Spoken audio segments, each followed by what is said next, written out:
Well, thank you, Chairman Rockefeller, for holding this afternoon's hearing on data breaches and protecting consumer information.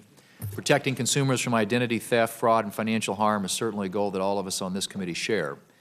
I'm glad that representatives from Target and the University of Maryland accepted our invitation to be here today to tell us of their recent and well-publicized breaches.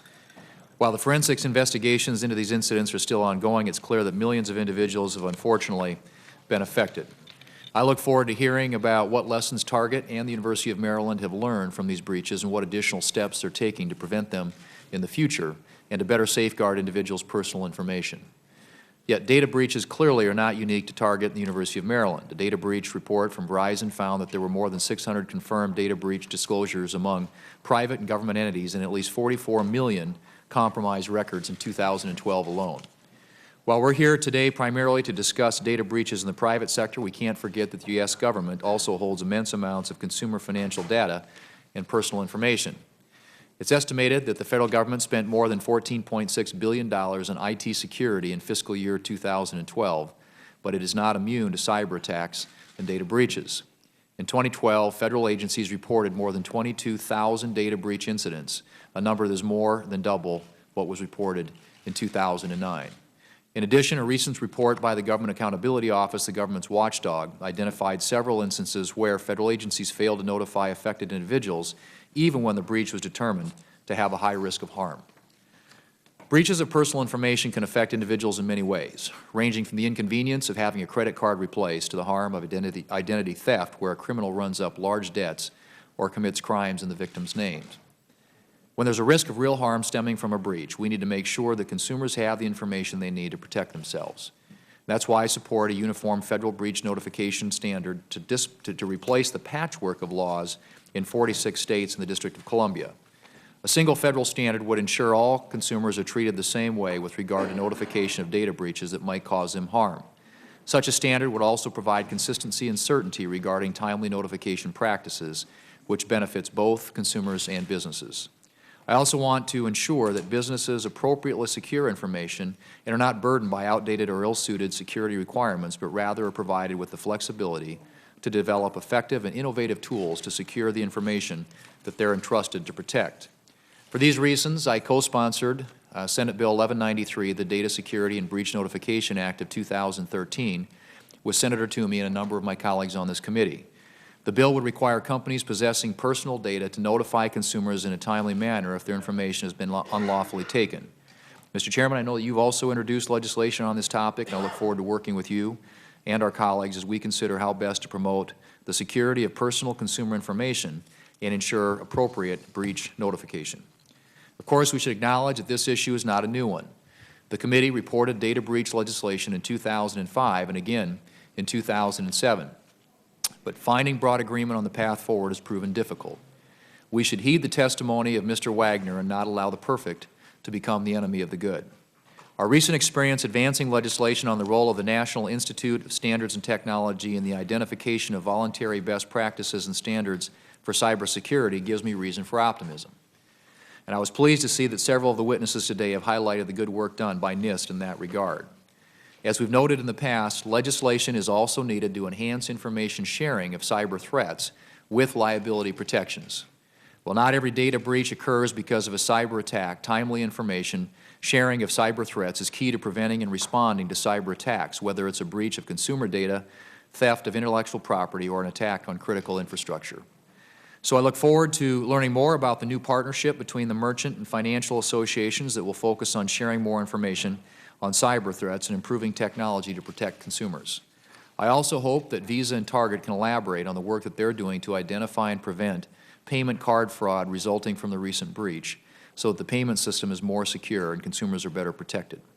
I also look forward to hearing from Chairwoman Ramirez of the Federal Trade Commission about the work the agency is doing on enforcement and education to protect consumers from identity theft and fraud.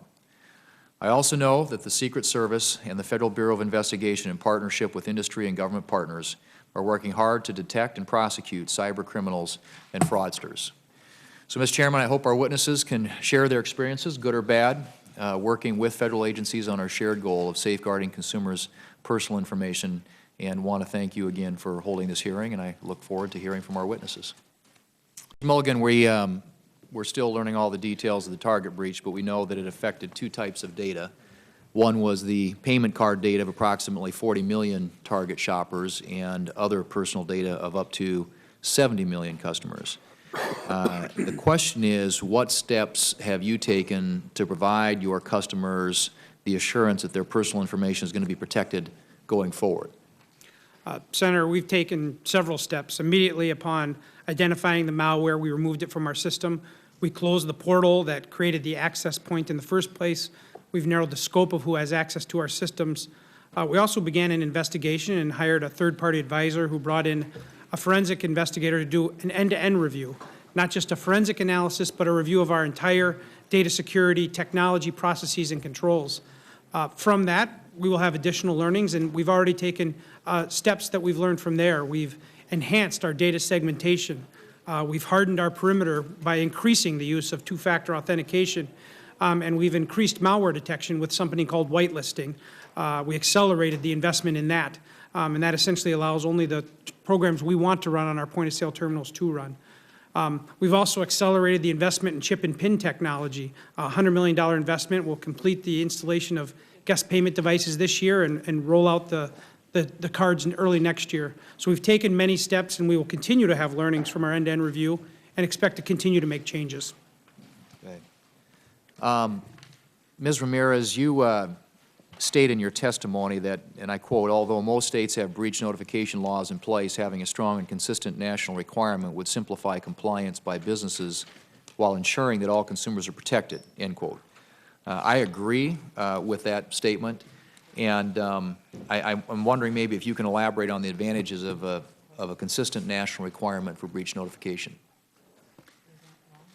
We see a need for legislation for various reasons, and I think that's one. I think it's very critical that there be comprehensive federal legislation in this area, and we think that if that legislation and that standards, the standards that are set in that are sufficiently strong, that in that instance the federal standards should preempt state breach notification laws. Okay, and several of you, I think, have testified to the advantages of having a single federal standard.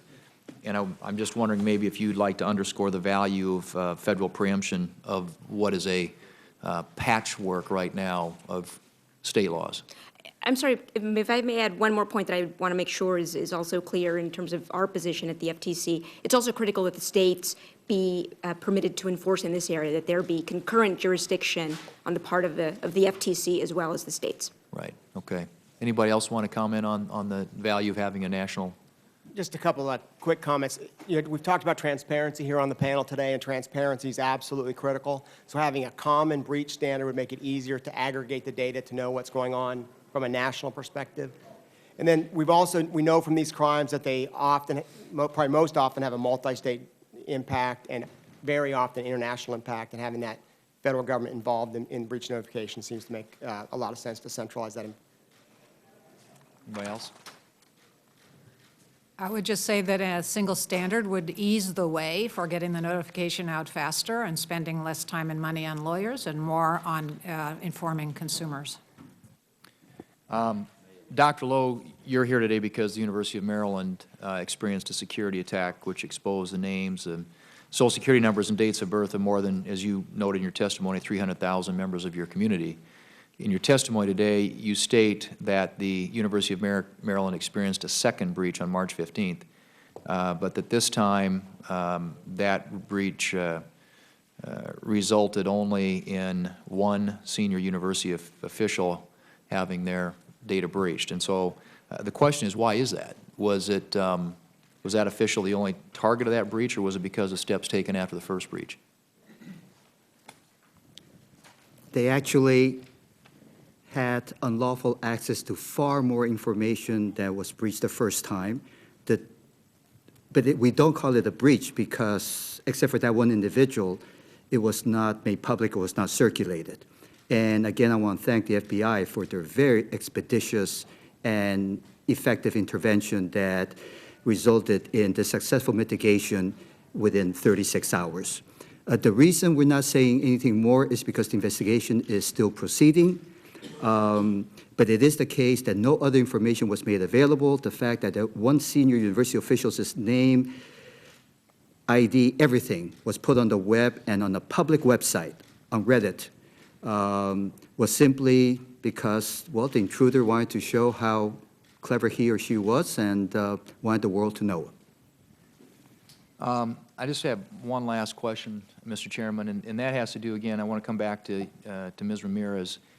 You testified today that your role at the FTC is to protect consumers and ensure companies take reasonable and appropriate measures to protect consumer information, and that to do that, the FTC uses both its unfairness and deception authority, the deception authority being relatively clear-cut. And in that case, you've got, if a company acts deceptively, it makes materially misleading statements or omissions, for instance, regarding the security measures it's taken. But a good number of the FTC's actions in data security have come under its unfairness authority, which some have argued provides less guidance to companies regarding which practices cross the line.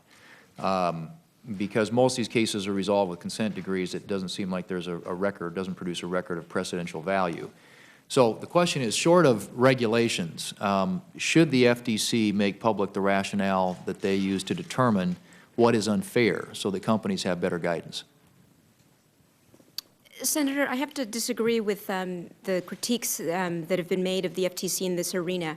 I think that we have provided good guidance. The approach that we take when we exercise, frankly, both our deception authority and our unfairness authority in this area is one of reasonableness. As a law enforcer, what we do is really driven by the specific facts of a given case, and the documents that are part and parcel of our consent decrees demonstrate and explain the bases for our allegations and also what we believe are remedies and actions that a company should undertake. So in our view, we have provided guidance, and the actions that we've taken really go to very basic and fundamental failures on the part of companies that we think are unreasonable, and therefore that would be a violation of our Section 5 authority. So I do take issue with that. We provide a great deal of guidance also to businesses as part of our outreach and educational efforts.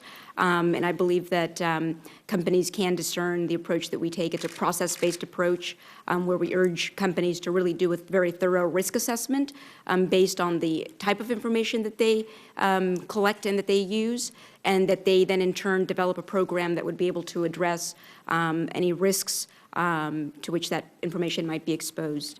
We also think it's absolutely critical to have one person at least who would be in charge of any data security program. Is that guidance made public? Absolutely. Okay. All right, Mr. Chairman, I see we're out of time, and we have to run and vote, so. Thank you. Go And back. Thank you.